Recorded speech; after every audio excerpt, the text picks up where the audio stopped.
Tonight, big spending and growing deficits. The Liberals unveil their platform. We will make life more affordable. The pitch, the price, and the politics. Why there's no plan to balance the books. Our War Room panel is standing by. The whistleblower will tell his story in the Trump impeachment inquiry. The alleged RCMP spy, what police found inside his home that left them stunned. It's unbelievable.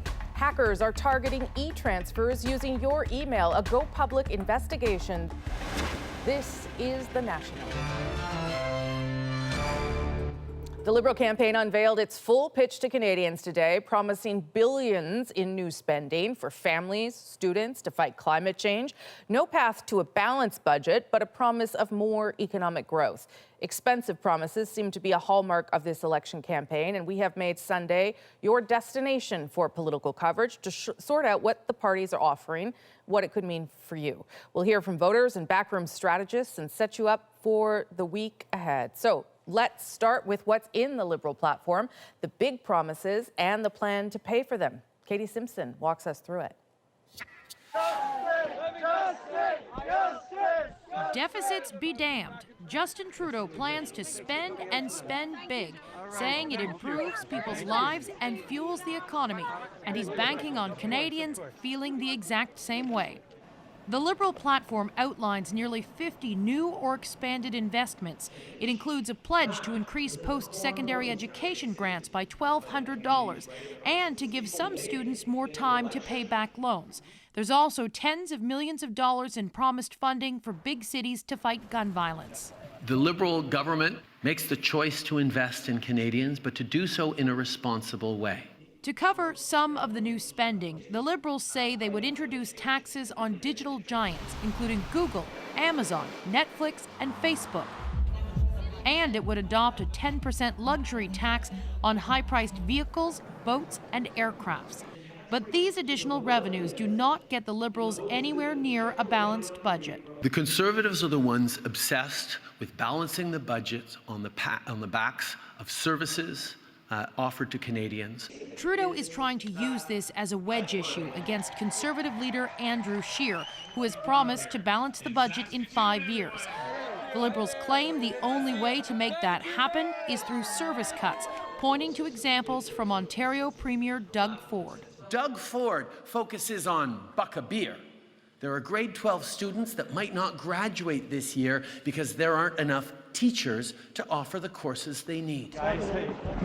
Social wedge issues are also sprinkled throughout the platform, hinting at key announcements still to come, like criminalizing gay conversion therapy and new regulations to remove online hate speech.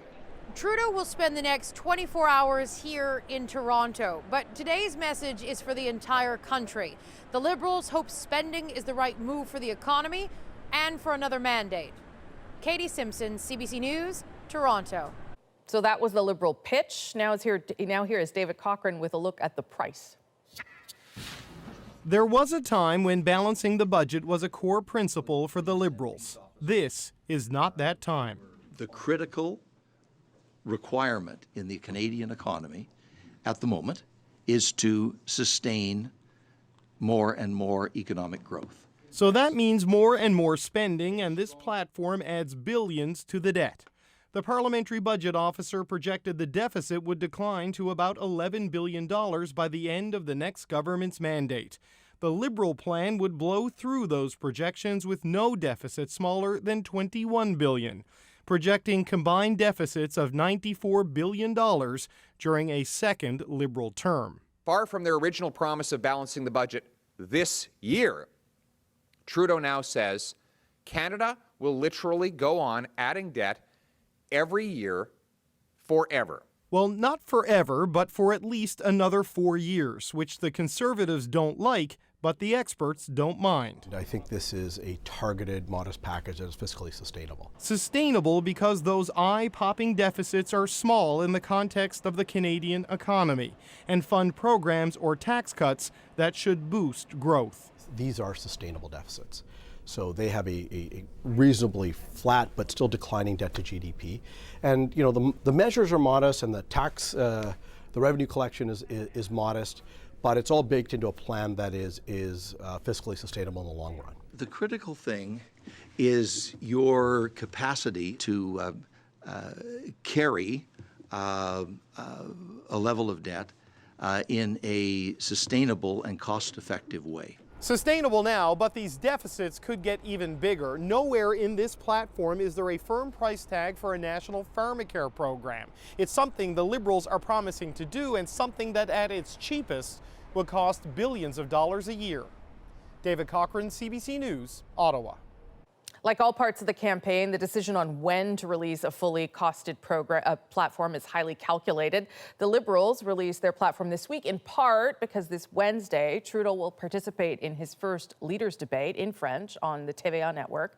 But the party had also been criticized by opponents for not releasing the parliamentary budget officer's evaluation of their promises. So this now dulls that criticism. The Green Party released its full platform last week. The Conservatives and the NDP's fully costed platforms still to come. Now, Conservative leader Andrew Scheer did not campaign today, but the NDP promised a measure to keep cities safer. Gang violence is certainly a problem in a lot of urban centers across Canada. A lot of the experts are talking about how we can make investments directly in youth. We need to help out young people. Jagmeet Singh said an NDP government would spend $100 million over 5 years to try to keep young people out of criminal gangs. The money would fund after-school programs and youth drop-in centers.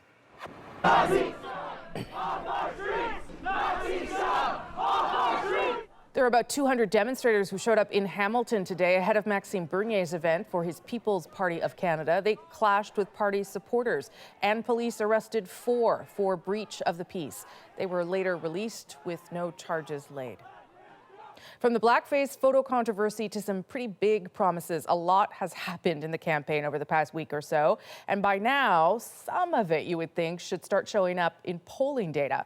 So have the numbers moved? Here's CBC News' poll analyst, Eric Grenier. Rosie, we're at the halfway point of this campaign, and we really just haven't seen much movement in the polls. Let's look at the national polling averages from the poll tracker. Still a very tight race between the Conservatives and the Liberals at about 34% apiece, pretty much exactly where these two parties started this campaign when it was kicked off on September 11th. The New Democrats at about 14%, the Greens at 10%, the Bloc Québécois at 5%, and the People's Party at 3% in the averages. Again, not much movement, and that probably is good news for the Liberals because they do have a seat advantage because of a province like Ontario. So let's take a look at the Ontario numbers. We saw both Justin Trudeau and Maxime Bernier were in the province today. The Liberals have a lead over the Conservatives of about 5 points in the province. That can deliver them a lot of seats. The New Democrats trailing with 15% and the Greens at about 9%. Another important battleground, British Columbia. Jagmeet Singh and Elizabeth May were both there today. It's a race for that first place between Conservatives and the Liberals. The Conservatives have opened up a little bit of a lead over the Liberals in the province. The New Democrats have also opened up some space between them and the Greens for that third spot. A lot of fighting over seats on Vancouver Island for those two parties. Another important battleground, perhaps the one that is most decisive in this election, Quebec. So let's take a look at those numbers. There will be a debate, TVA debate, later on this week. The Liberals hold a lead in the province, but the Bloc Québécois has now moved into a race for second with the Conservatives. So Quebec's going to be pretty important in this campaign, and this debate this week could be when a lot of voters are going to be tuning in. So we'll keep an eye on these numbers. Okay, so what do the parties need to do to move those poll numbers? Our Sunday political panel is here to talk debate prep, party platforms, and strategy shifts midway through the campaign. The War Room, coming up in about 15 minutes. To the U.S. now, and the latest on the impeachment inquiry. Donald Trump tweeting tonight demanding to meet his accuser. As Paul Hunter tells us, we may soon hear from that anonymous whistleblower at the center of the allegations that started it all. If you think Donald Trump isn't worried about impeachment, consider this ad tweeted out by Trump this weekend. They lost the election. Now they want to steal this one. Don't let them. I can't believe we're talking about it. And on U.S. talk shows this morning, I think this whole thing is a sham. Senator Lindsey Graham led a lineup of Republicans targeting Democrats for taking on Trump. So I think this thing stinks. Trump lawyer Rudy Giuliani, himself implicated in the allegations against the president, said he'll cooperate with the inquiry only if Trump says so. If he decides that he wants me to testify, of course I'll testify. And on the key allegation that Trump pressured the president of Ukraine to find dirt on Trump rival Joe Biden for Trump's own political benefit. If you read the 7-page Little Nancy Drew novel that the whistleblower put together, it drips with condescension, righteous indignation, and contempt for the president. It's also ludicrous on its face.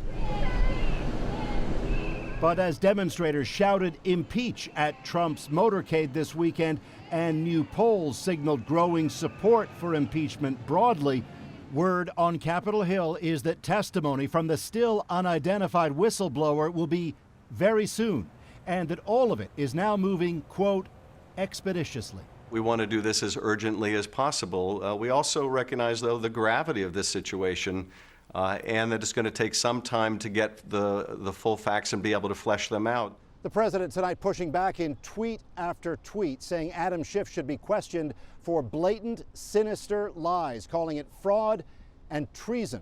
His accusers suggested the president a spy, and Democrats, he said, are lying and cheating like never before. Dangerous, he said. Paul Hunter, CBC News, Washington. Now to a very different kind of battle, the ugly pitched street fights that have paralyzed Hong Kong for the past 17 weeks. Our Sasha Petrusik was in those streets today. Protesters were barely out of the Hong Kong subway station, yet round after round of tear gas was already flying at them. This was unusually aggressive for the police, targeting a protest they declared illegal. But if it was meant to discourage, it didn't work. Such is the anger at the Hong Kong government over ignored demands for more democracy and an inquiry into police brutality. The government didn't do anything yet, so we have to continue to stand out. 17 weeks of this, backed by a community that's lost trust in the police. You are the real terrorists, this woman yells at officers. Undeterred, hundreds of thousands jammed the streets today until more gas. Loads and loads of tear gas coming out. You can hear it popping. The protesters are trying to send it back, to throw it back, but that's not being very effective. You can see it's full in the air. There are many, many more people back there, but these are the front lines. The front lines started throwing bricks at government offices. Then things got really ugly. Hundreds of officers suddenly burst from the building.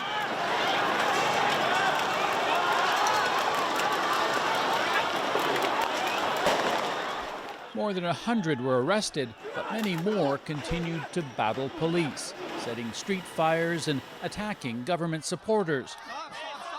It was perhaps the most violent day yet for these demonstrations, but it could get worse this week, as protesters plan to disrupt China's national holiday celebrations. Sasha Petrusik, CBC News, Hong Kong. CBC News has learned more details about the investigation into Cameron Ortis. Ortis had access to classified data from Canada and from several allies. His career was all about secrets, and earlier this month he was accused of stealing them. Olivia Stefanovic tells us what investigators found in his apartment was both stunning and potentially a real problem. It may look like a run-of-the-mill condominium in Ottawa's Byward Market, but this could be the site of one of Canada's worst security breaches. It's the home address of Cameron Ortis, the 47-year-old RCMP intelligence director who is alleged to have been preparing to leak secrets to a foreign entity or terrorist organization. Sources who have been briefed on the file tell CBC News that authorities were stunned at what they found when they searched Ortis' home earlier this year. Dozens of computers, many of them encrypted, legal, but also a possible barrier for the RCMP. It's going to take a long time. This cybersecurity expert says investigators may never be able to crack the code, but depending on what kind of encryption is on the computers, there may be another way. There's always going to be a backdoor. The question is who has access to that. And some countries, as I said, require that governments have access. If it's a software from one of those countries, that will be fairly easy to do. If not, that will then require, as I said, way more time and financial resources to actually access. The RCMP won't comment on the ongoing investigation. Commissioner Brenda Lucki was warned about its inability to keep pace with encryption and organized crime online before she took the Mountie's top job last year.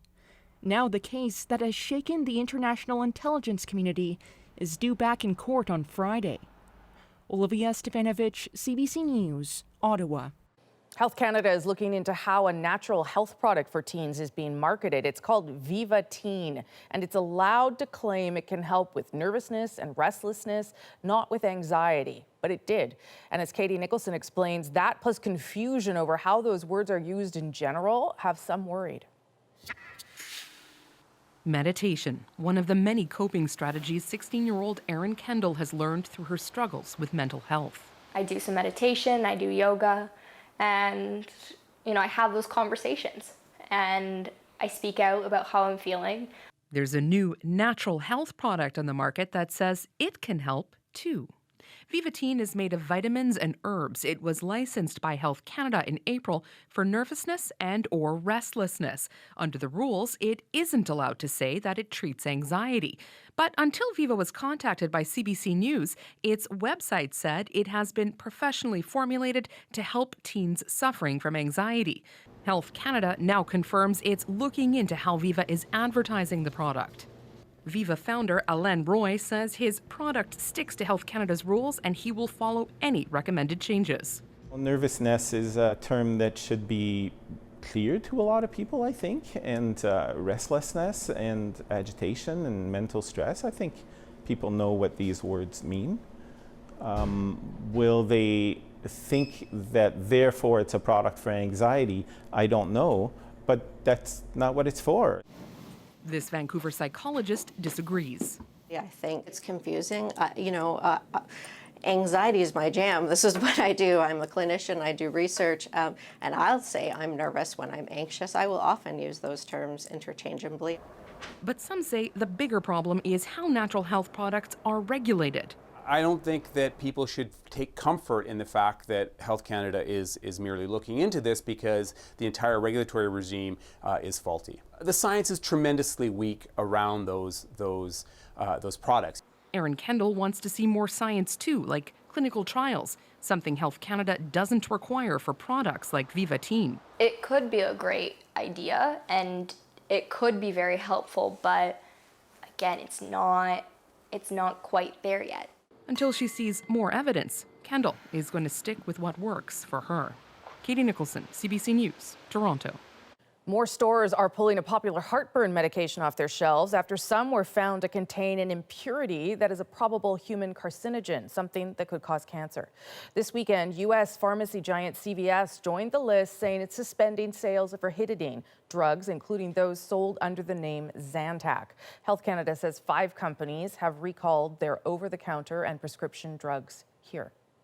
We have more tonight on the risks of Interact e-transfers. More than 200 people have contacted our Go Public team saying the banks and Interact aren't helpful when fraudsters strike. Erica Johnson now with the problem and what a cybersecurity expert says should be done differently. Sarman Sinani was working on a granite countertop for a client last March. He emailed her asking for a deposit. In May, she told him that weeks ago she'd e-transferred him almost $2,800. Sinani checked his email's trash folder and discovered a fraudster had hacked in, impersonated him in emails to his customer. The hacker would alter my conversation to them and alter their conversation to me. It's unbelievable. The fraudsters redirected the money to their own bank account. This ethical hacker helps companies improve their security. He says Interact depends on people keeping their email passwords secure to keep out fraudsters who've developed software that can lurk on thousands of computers at a time, searching for e-transfers. So they could have something sitting there for months, and when the right keywords come through, the right email filters come through, bang, we've got ourselves a transfer. It's an arms race, unfortunately, like a giant game of cat and mouse.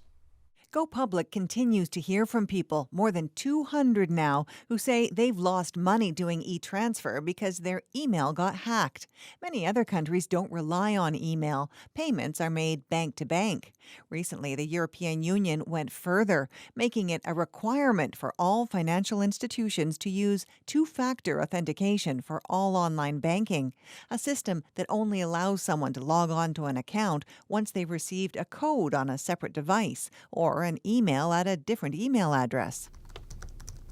This cybersecurity expert says it's time Canada brought in better protections. The government needs to tell banks in no uncertain terms that the new baseline of security needs to be two-factor authentication. It's good for consumers and it's good for the banks themselves. Both Interac and the bank say they do plenty of public education around email security, both saying they're not responsible when cyber thieves strike. Erica Johnson, CBC News, Vancouver. Coming up, some Canadians greeted this morning with a four-letter word: snow, and lots of it. The moment cracks out the shovels in parts of the West. Plus, lots more election coverage ahead, including what parties need to do to reach those undecided voters. Our Sunday political panel is standing by. Plus, their vote could decide the election. We check in with our 6 millennials. And Battleground 905. David Common talks affordability with 2 families in the vote-rich area.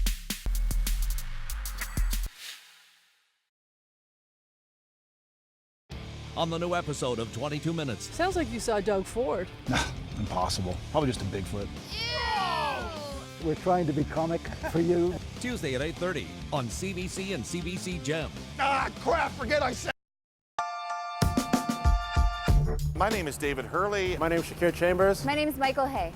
I formerly worked for Harper's Prime Minister's office and for the Ontario government on Doug Ford's election campaign. I ran 2 national campaigns for the Liberal Party under the leadership of Paul Martin. In 2017, I was Jagmeet Singh's leadership campaign director. This election will be divisive. And the last one for at least 2 of the major party leaders. This election will be historic. Tomorrow marks the halfway mark of this campaign. But with the polls virtually unchanged, the final weeks are going to be crucial for the leaders to make their mark. And there will be more opportunities to try and reach voters directly, starting right here tomorrow. The National will host 4 federal leaders in face-to-face conversations with undecided voters. Then there are the debates. This week, the first debate for Justin Trudeau, the French language debate hosted by Quebec television network TVA, and then 2 more organized by the Debates Commission the week after. The leaders will try to capitalize on those opportunities and sway voters. So what are the risks and rewards to these high-stake moments? Okay, let's bring in our Sunday War Room friends, David, Shakir, and Michael. Okay, so I want to start with the platform release from the Liberals, because that's also a moment where you can sort of get people to look at you again, galvanize support, show differences. How important is the timing of the release of a platform? And the Greens and the Liberals are the only ones who have released a fully costed platform. Do you want to start, Shakir? How important is that? I think timing does matter, but it matters in the sense of when you put your platform out there, people are going to look at it, probably scroll through your promises, see what you're going to deliver on. But for the average voter, are they going to remember hundreds of promises? Probably not, right? They're going to pick out 5 or 6 key things. Sure. I think when you look at the party that doesn't have their platform out, the Conservatives, there's also a strategy behind keep rolling out these policies and get maximum media coverage for that. So I think it can go either way, really. Yeah, I've remembered campaigns I've covered where it was the last thing they did. So there's no right or wrong answer to this, probably. It's all strategic. It's all, what does your campaign need at any given point?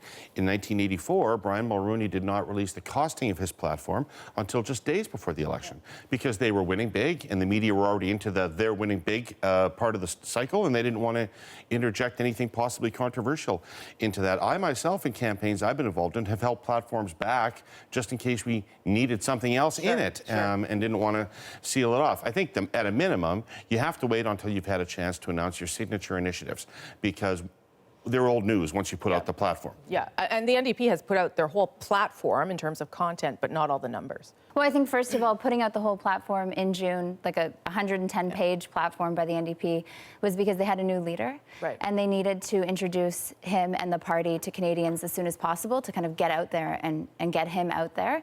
And then they've continued to roll out planks of that platform to get news and to get media coverage, as Shakir said the Conservatives are doing. Yeah, which I guess builds up interest over time, particularly if you're dealing with a leader who's not as well known, fair to say.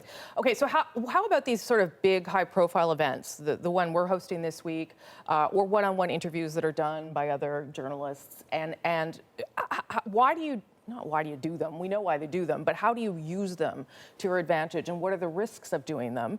Particularly the thing we're doing, which is these undecided voters. I have, who knows how it's going to go. There is an inherent risk in that. Yeah, I would agree. I think when you're looking at a debate situation, as you know, if you're the incumbent, it's a really tough, risky proposition for you, right? Because everyone's attacking you from all sides. You're running on your record. You have to defend certain things. People are pointing out your flaws. But when you go to like a town hall situation, I actually think Mr. Trudeau is very well suited for those situations. If you look at the blackface stuff, what did they do? They canceled a rally and had a town hall. He's very good at conveying emotion in those situations. So I think it depends on your leader's personality, but ultimately it's about how you can benefit yourself and move your agenda forward by connecting and conveying your thoughts to voters. And what would you say is the best platform from Andrew Scheer? From your perspective, where does he perform best? I think Andrew Scheer does very well behind a podium. So I would say in the debates, he's very good at staying on his message, holding Trudeau accountable for certain things that have gone wrong in the past 4 years. But I also think a town hall is a good opportunity for him to convey a certain side of him that maybe voters haven't seen, or that they want to know, does he have this kind of emotion to push forward? Yeah, I wonder if he shouldn't do more of them. I know that they have a strategy right now of going to pubs and sort of just mixing with small groups of people. But I wonder, I know him a little bit, and he is a fairly warm person. So, but you don't get a lot of that. So I wonder if they should be doing more of the kinds of things they're going to do here this week. I think their tour has been very sterile from that perspective, and I think they could do more in their tour to show off his warmth and show him interacting with more people. I think in terms of these things, though, they're all high risk. Sure. They're super high risk, and every campaign is much more focused on the downside risk than on the upside opportunity of all of these things. I think from campaign managers' points of view, if we could outlaw debates, we would, because they're so unpredictable, right? And there's the one thing in the campaign. Too? You have no. So. And your thing is particularly dangerous because they're ordinary people. Yes. Right? And these leaders are going to have to sit in front of these people and show empathy for their situation, real empathy, and people know whether you're faking it or not. Oh, yeah. And then you have to say something meaningful about what you're going to do to help them. And that may not be an easy thing to do. In fact, I think the roughest interview Justin Trudeau may have had in his time as Prime Minister was something on the CBC right after the election when you brought a bunch of average Canadians in, and there was an unemployed guy from the Southwest, and there's not really an answer for that guy. And that makes it tough. Yeah, and the premise of that is sort of what we're playing off of too, this idea of real people. How do you think these kinds of things should be used, and what are the risks of them? I think they're definitely a risk if you're a front runner in the race and you're ahead, because you have a lot more to lose than you have to gain. But if you are just a little bit behind, or you're one of the major parties but you're not up there, then you have a lot to gain by having just the right moment. Even if it doesn't move people who are all decided voters over to you, there's still a big chunk of undecided voters in Canada, and in one night and in one moment you can go up a couple points. We'll talk more about debates next week, because the first one that I'm part of moderating is next Monday. But this French language debate is the first time we will see Justin Trudeau in this campaign, in this format. I would say he's the most proficient in French, certainly, and I wonder what is the advantage for him in this one as a first go out to try and convince people here in a debate. Well, I think it's a huge advantage for him. It's also a huge advantage for the Bloc Québécois leader. Yes. And a much more difficult task for Mr. Singh and Mr. Scheer, not because they're not formidable debaters, and Elizabeth May, not because they're not formidable debaters in their own right, because of comfort in both the language and the culture. Yes. And this is part of what people don't understand, is that it's not just how well you speak French, it's whether Quebecers get a sense that you actually understand that culture and understand their point of view. And I think back to, for instance, we were talking about debate moments in '84, just before the bad English debate that Mr. Turner had, there was a French debate, and all the commentary was that he had done extremely well in the French debate.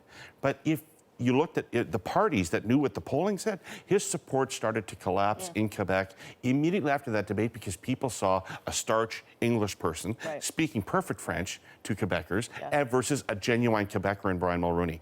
This is a really tough challenge for the non-Quebecers in this debate. I think that Jagmeet will actually perform incredibly well because he's very charming and he's very open. And his French is pretty good too, I must say. Yes, his French is great. But I think even more importantly is that he's a type of person whose personality shines through, which is something we didn't see from Andrew Scheer in even the English debate. I would be looking at this debate this week and Mr. Trudeau and the Bloc, because I think as the CBC's poll tracker says, 1 point increase for the Bloc could represent 4 seats lost for the Liberals. So this is actually a very important debate for the Liberals. For the Liberals, what do you think, Scheer? Yeah, I mean, ultimately, I think at the end of the day, for someone like in Mr. Trudeau's position, they're not going to change a lot of minds in this debate, right? They can't really win a debate, right? But they can really derail their campaign or put their foot in their mouth in the debate, which can actually lead to losing seats or losing popular support. So on his end, it's very, very risky to be in this situation. For Mr. Scheer, as I said, most of the other leaders are going to hold him accountable for a lot of things, right? So they're going to try to poke holes in his record, and that's where he's going to be very vulnerable, because it's going to be hard to defend a lot of his positions when you're being attacked both on the right and on the left. You don't think you can win a debate? You don't think Justin Trudeau could win a debate? I don't think anyone that's watching at home is going to leave and say, yep, clearly Justin Trudeau was a victor in this debate. But I think people will say he held his own or he did pretty well. But that can be a win, you see. That can be a win.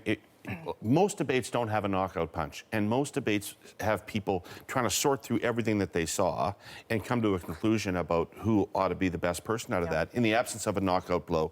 And if you are the incumbent and you do, people know that you're going to get bombarded from both sides. If you handle that well, and if you look like you held your own, there's no knockout punch, you can be the winner of that. So what does Scheer do then to define himself? Because I think he would admit that he is not always super comfortable in French. He's good, but he's not always super comfortable. How would he, do you think, approach?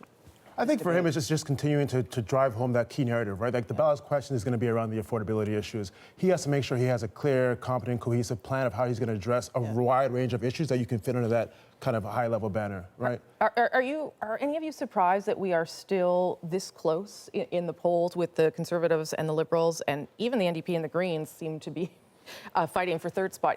Is that normal that we would still be this close and no one's pulling apart yet? It isn't normal. Normally we would see a fair bit more volatility in the numbers, and parties moving up and then having a bad day and falling back. And that none of that's really happening. There is a tremendous amount of stasis going on, but I think some things are becoming clear. The prairies are not going to move from the Conservatives, right? Atlantic Canada is not going to move in any significant way from the Liberals, and so you're. Well, most Conservatives I know have relatively low expectations about how many seats they're going to come out of Atlantic Canada. Just winning some back is pretty significant. Sure, it would be helpful. But as usual, we are coming down to these 2 provinces in central Canada, plus British Columbia, which remains very volatile, which are where the battlegrounds are. And I would expect to see leaders spending more and more time in those 3 provinces. I think if we look at the polling and we actually look at it at a regional level and a demographic level, we're starting to see things pull apart. But if we're looking at across Canada, it still looks very similar. So the NDP is actually pulling further ahead in British Columbia, for example, but not across the country in the same way. And then the same thing for the NDP and the Liberals and the Conservatives. It's basically a 3-way race if you look at the 18 to 30 bracket, which is very interesting because that's a huge block of voters in this election. Yeah, except you're not saying right now that the NDP is fighting for first place with the other 2, are you? I'm saying in the demographic 18 to 29. That's good spin, though. This is the last word, Shakir. Yeah, no, I mean, left-handed. I just have to agree with David's point. I think at the end of the day, this campaign's going to be won and lost Ontario, Quebec, Lower Mainland BC, right? And that's where the leaders are spending the most of their time. Okay, so next week we'll talk more about debate as I get ready for one and enjoy the face-to-faces. We'll see what happens. Will do. Right. We'll see you back here next week. As we mentioned at the top of this discussion, starting tomorrow in the National, a special television event. Face-to-face with 4 of the federal leaders, Justin Trudeau, Andrew Scheer, Elizabeth May, and Jagmeet Singh, will sit down with undecided voters with real concerns, real questions, all right here in the National studio. I'll be there too to make sure they're getting the answers they need to make a choice on Election Day. The National presents Face-to-Face with the federal leaders starting tomorrow with Justin Trudeau. You don't want to miss it. Now, just ahead, a lot of voters in this election are worried about the cost of living. You might be one of them. We're going to hear from 2 who are asking, are they better off now than they were 4 years ago? Stay with us.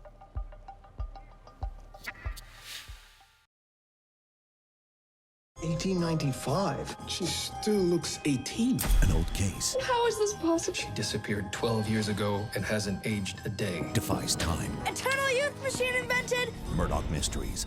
Monday on CBC and CBC. Always a pleasure to be in the GTA. It is so great to be back here in Markham. We've got an incredible team of Brampton, New Democratic MP candidates. The area surrounding Toronto, known by its area code, the 905, has seen a lot of the federal leaders over the past 19 days. It's already one of the most visited battlegrounds in the country, and that's because there are more than 30 seats up for grabs, more than some provinces. And voters there have a history of picking the party that wins. For many of them, and plenty other Canadians too, their big issue is affordability. David Common will be roaming through the 905 on election night as the results come in. A big question when many of those voters go to the polls, are they better off now than they were 4 years ago? David met two families to find out.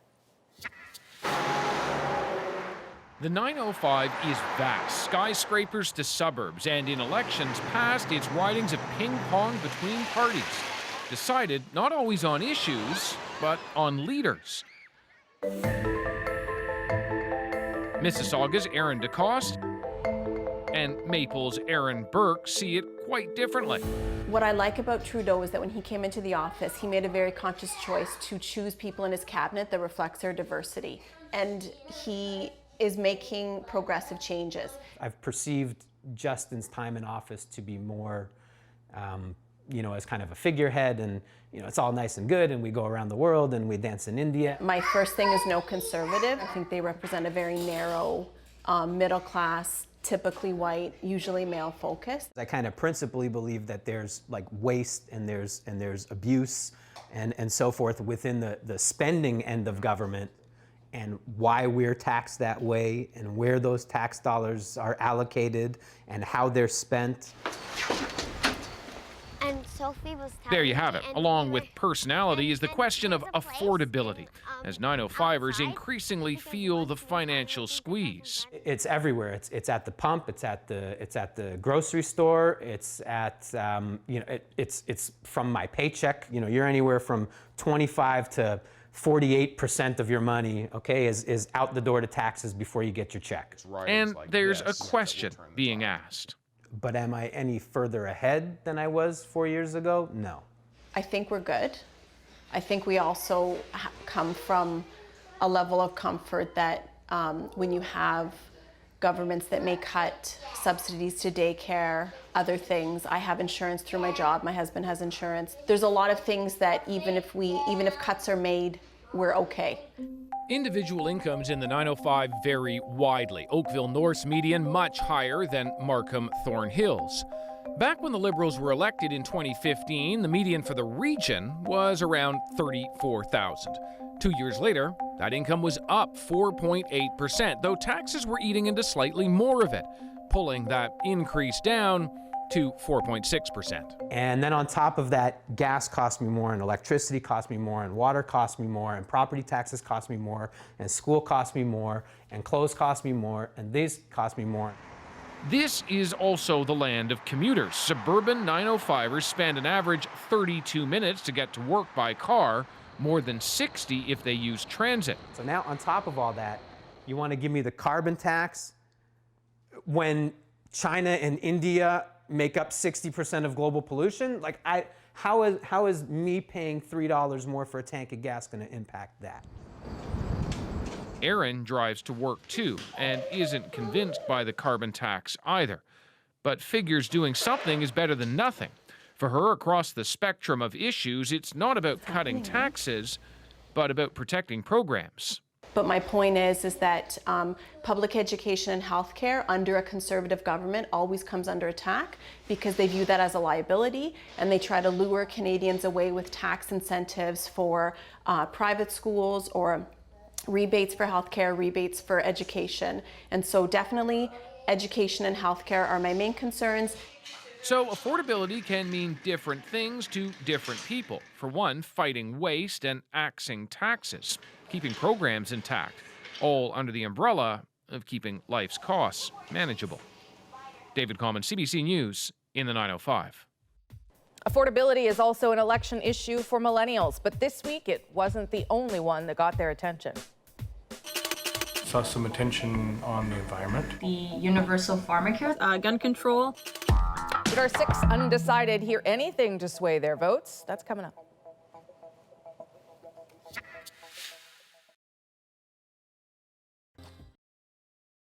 She still looks 18. An old case. How is this possible? She disappeared 12 years ago and hasn't aged a day. Defies time. Eternal youth machine invented. Murdoch Mysteries. Monday on CBC and CBC Gem. I'm Jamie Poisson, and tomorrow on CBC's daily news podcast Front Burner, Dr. Jen Gunter, the OBGYN taking on what she calls the wellness industrial complex, one jade egg at a time. Subscribe wherever you get your podcasts.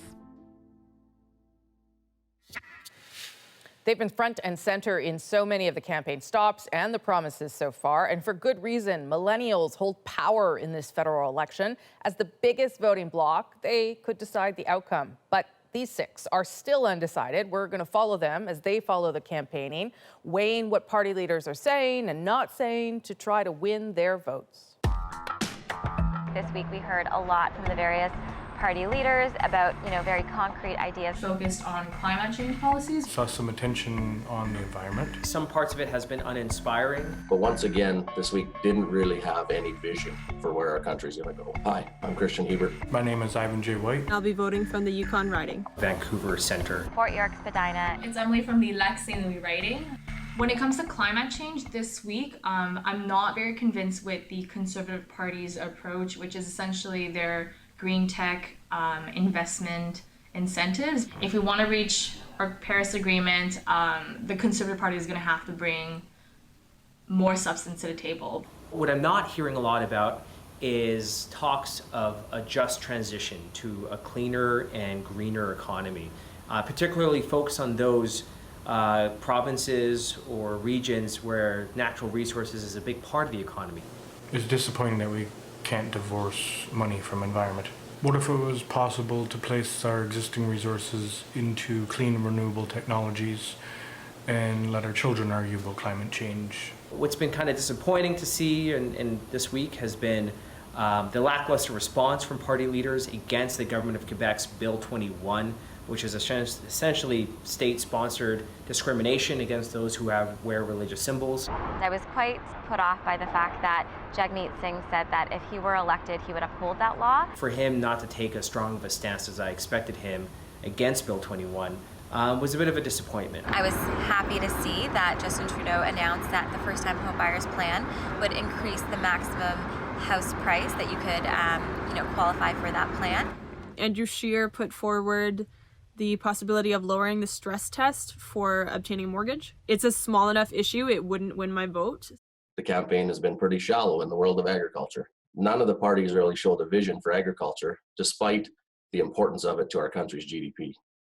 There was no talk of how to improve access to markets and trade barriers. I do think that the universal pharmacare that the Liberal Party and the NDP is putting out is a great initiative. We need a system change, not just looking at policies that can fill in the gaps. Justin also got up this week and spoke about gun control. Hearing him talk about the buyback program was really just frustrating. I mean, anybody that legally bought a gun and is going to hand it back on request is probably not a criminal. I will say that I will not be voting for a party that does not have a comprehensive climate action plan. All of those policies and all those platforms don't mean anything if we have a party and a leader whose actions don't align with their words. It's pretty much between Andrew Scheer and Justin Trudeau. At some point in time, we'd like to see a vision for our country. I remain undecided. Am I any closer to figuring out who I'm going to vote for in the upcoming federal election?